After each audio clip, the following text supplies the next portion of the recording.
Buenas tardes, profesores, y bienvenidos a nuestro noveno episodio de Podcast Académico, donde la química física cobra vida en el laboratorio de farmacia.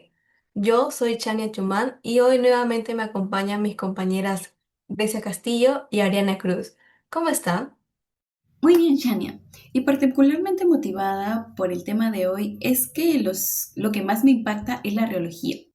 Les adelanto que vamos a hablar y de por qué el jarabe puede ser demasiado espeso en invierno y demasiado líquido en verano.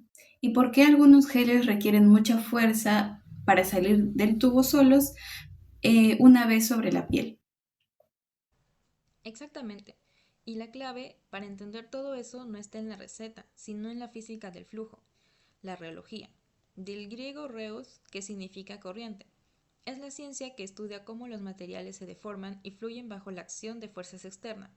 Hoy vamos a ver que no todos los fluidos se comportan igual y que esa diferencia tiene consecuencias directas sobre la estabilidad, la administración y la eficacia de un medicamento. Perfecto. El hilo de hoy parte de los fundamentos de la reología, pasa por la viscosidad y sus factores, distingue entre flujo newtoniano y no newtoniano, analiza los fenómenos de tixotropía y reopexia y cierra con dos casos farmacéuticos reales donde todo eso cobra sentido práctico. ¿Listos para fluir?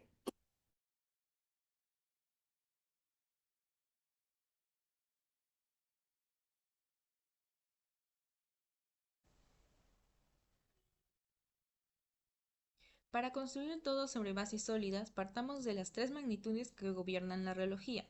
El esfuerzo de cizalla, tau, es la fuerza que aplicamos por unidad de área para hacer fluir el material. Es como empujar una capa del fluido sobre otra. La tasa de cizalla, gamma punto, mide qué tan rápido se separan esas capas. Es el gradiente de velocidad entre ellas.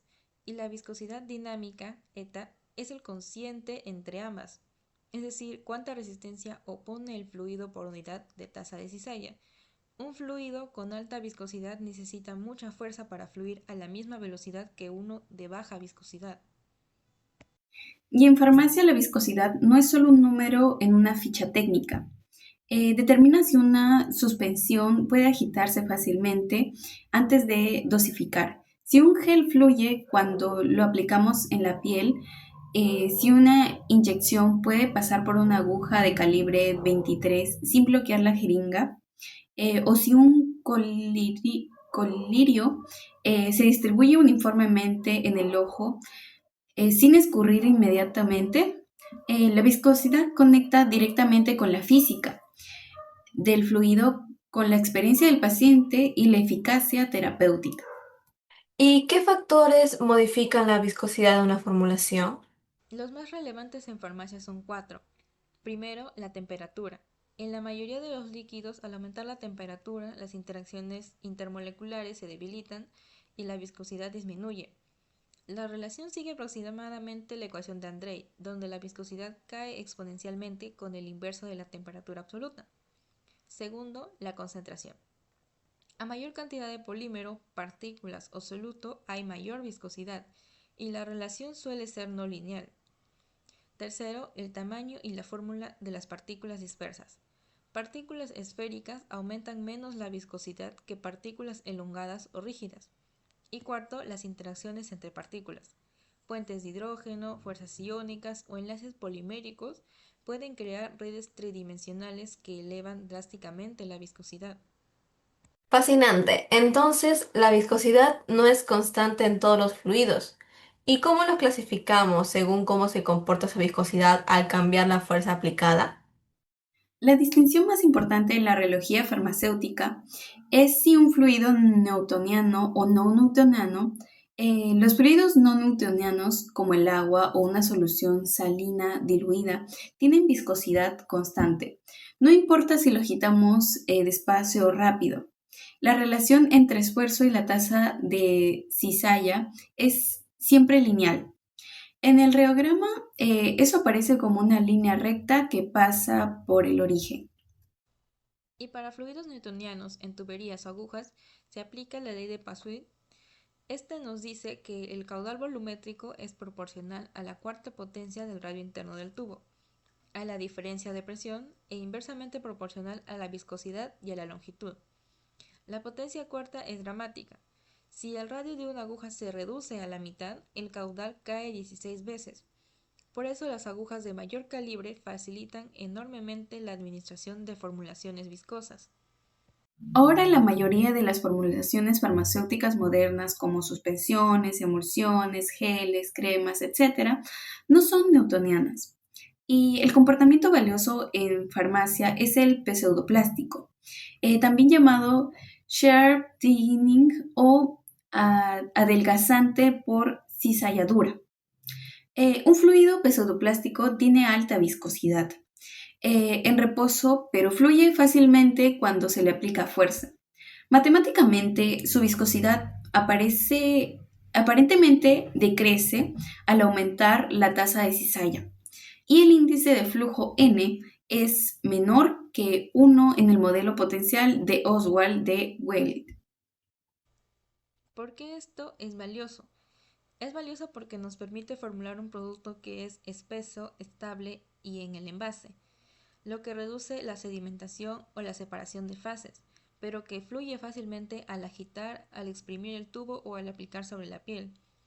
Es como el comportamiento ideal para geles tópicos, suspensiones pediátricas y colutorios. El comportamiento viscoelástico agrega una dimensión más. El material tiene simultáneamente propiedades de sólido elástico y de líquido viscoso, cuantificadas por los módulos G' y G" de la reología oscilatoria. Y además de estas clasificaciones estáticas, existe un fenómeno temporal que cambia todo, la tixotropía. Grecia, ¿nos puedes explicar? La tiroxotropía es uno de los fenómenos más fascinantes y de hecho una de las más útiles de la reología farmacéutica. Un fluido tiroxotrópico no es simplemente un pseudoplástico, es uno que recuerda su historia mecánica. Cuando lo sometemos a cizalla, las redes poliméricas o las interacciones entre partículas que le dan estructuras se rompen y la viscosidad cae. Cuando cesa la cizalla, la estructura se reconstruye lentamente. En el reograma de flujo cíclico, eso se manifiesta como una histéresis, es decir, la curva de bajada de la tasa de cizalla está por debajo de la curva de subida, y el área encerrada entre ambas es el índice de tiroxotropía. En la práctica del formulador, la tixiotropía es un aliado cuando está bien controlado. Un gel tixiotrópico resiste la deformación cuando está en reposo en el tubo, lo que estabiliza en el almacenamiento. Pero cuando el paciente lo aprieta y lo aplica en la mano, la cizalla distribuye momentáneamente. La red y el gel fluyen fácilmente. Una vez sobre la piel, la estructura se recupera y el gel no se escurre. Es la combinación perfecta para la facilidad de aplicación y la retención del sitio. La velocidad de esa recuperación estructural es un parámetro de diseño crítico. ¿Y qué nos dicen de la reopexia? La reopexia es el fenómeno opuesto. La viscosidad aumenta con la cizalla sostenida. Es mucho menos común y en farmacia generalmente indeseable, porque esto significa que cuanto más intentamos hacer fluir el sistema, más se resiste. Puede aparecer en suspensiones muy concentradas de partículas asimétricas que se alinean bajo flujo y crean más puntos de contacto. Es por esto que el formulador debe detectarla y evitarla, sobre todo en inyectables o productos de bomba dosificadora. Ariana, empecemos con la suspensión pediátrica de ibuprofeno. ¿Qué nos dicen estos datos reológicos? Los datos nos cuentan una historia muy clara. La suspensión es pseudoplástica.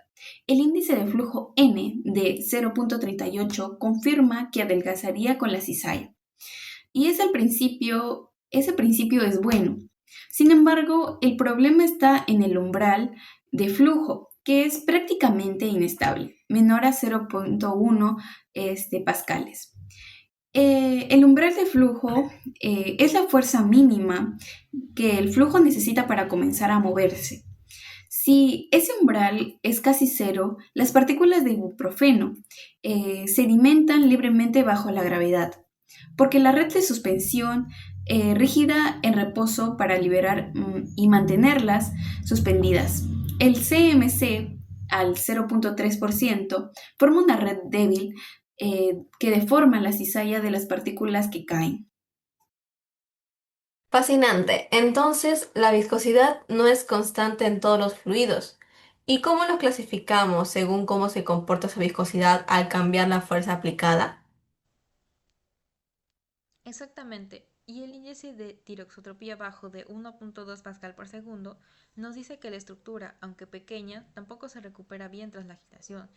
Eso explica por qué la torta difícilmente redispensable, al sedimentar las partículas forman un compacto denso que la débil estructura del carboximetilcelulosa no puede volver a dispersar con el simple agitar del frasco.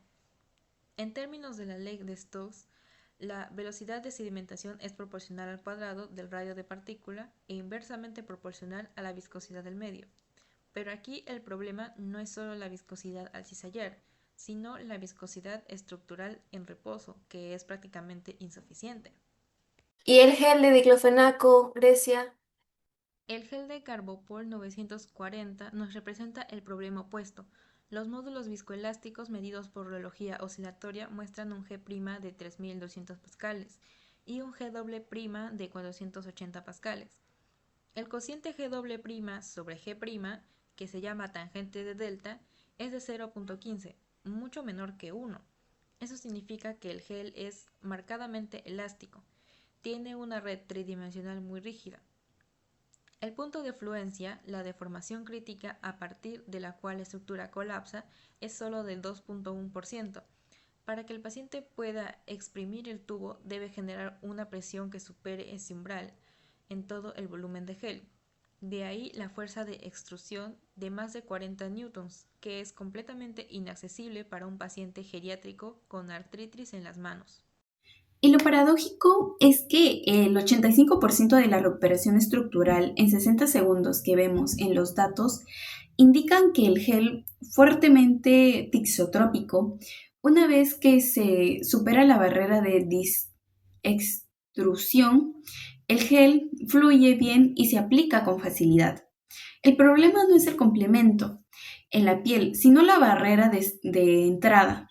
El formulador debe reducir G' sin sacrificar la estructura que le das a las propiedades de aplicación y la retención.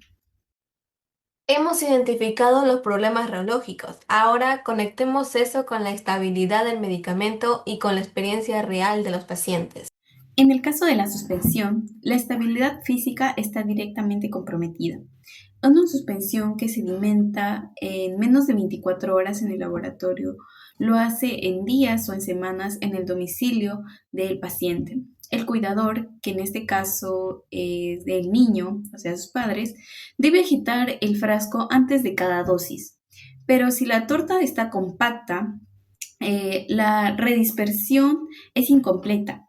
Eso significa que en las primeras dosis de un frasco que tiene menor concentración de ibuprofeno y las últimas que tienen mayor concentración, el paciente está recibiendo un medicamento con dosis errática.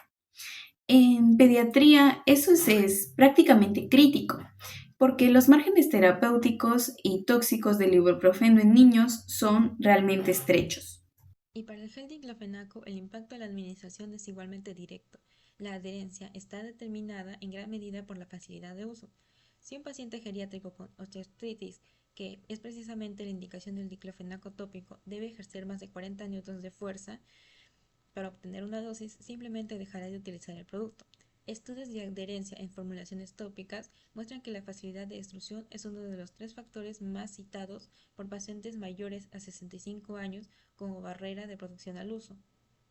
Y un detalle de la estabilidad que a veces pasa por alto es que el gel de Carbopol es muy rígido y puede ser susceptible a la sinéresis.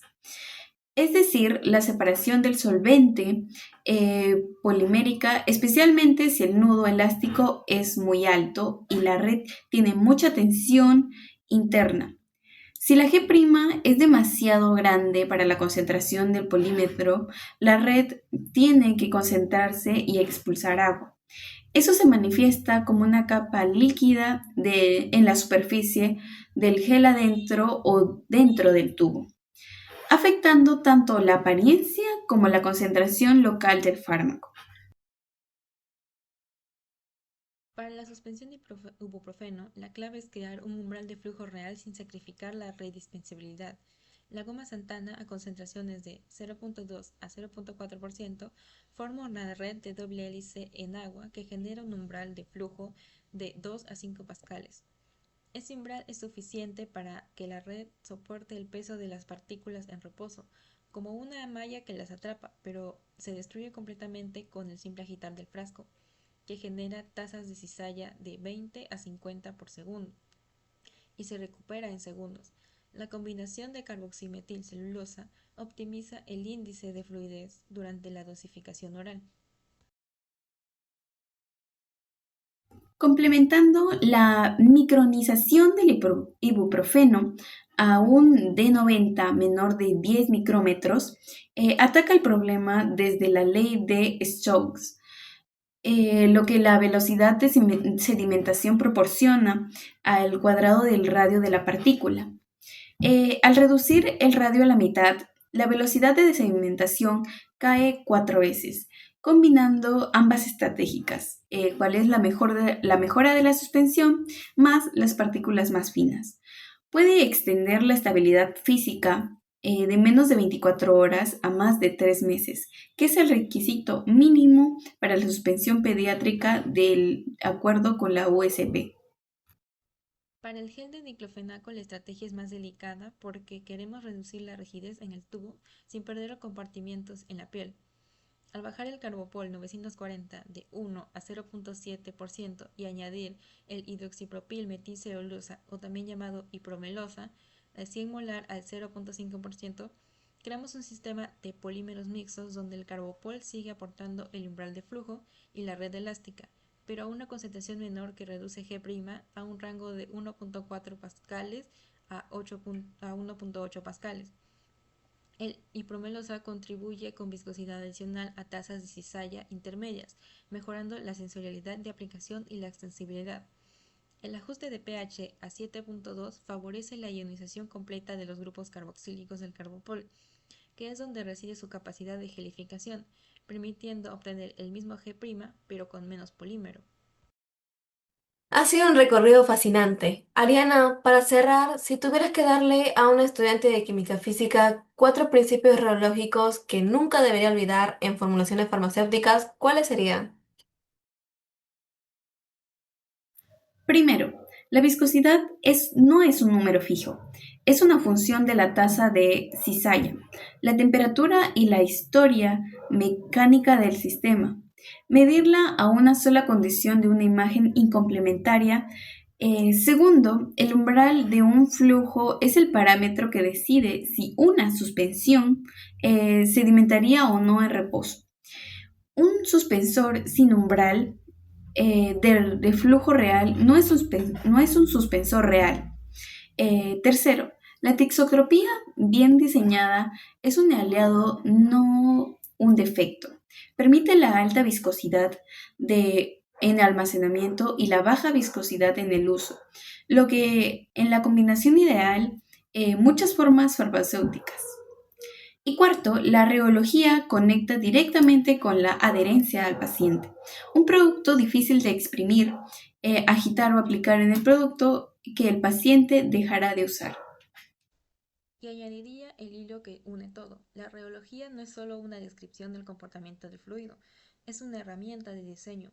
Cuando entendemos qué tipo de flujo tiene nuestro sistema, ya sea newtoniano, pseudoplástico, viscoelástico o telexotrópico, podemos predecir su comportamiento bajo todas las condiciones que encontrará en su ciclo de vida, ya sea manufactura, almacenamiento, transporte y uso por el paciente.